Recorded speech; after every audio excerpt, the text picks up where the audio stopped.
Hello everyone, in this video I will show you how to fix touchscreen sensitivity issues on Samsung Galaxy S24. So before starting the video, don't forget to subscribe the channel and also press the bell icon. So to fix this issue, first of all open settings. Now in settings, scroll down and here click on display.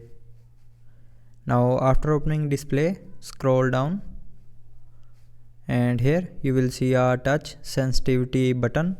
So to fix your touch screen sensitivity issue, turn on this button, and after turning on this button, your touch screen sensitivity issue will be resolved.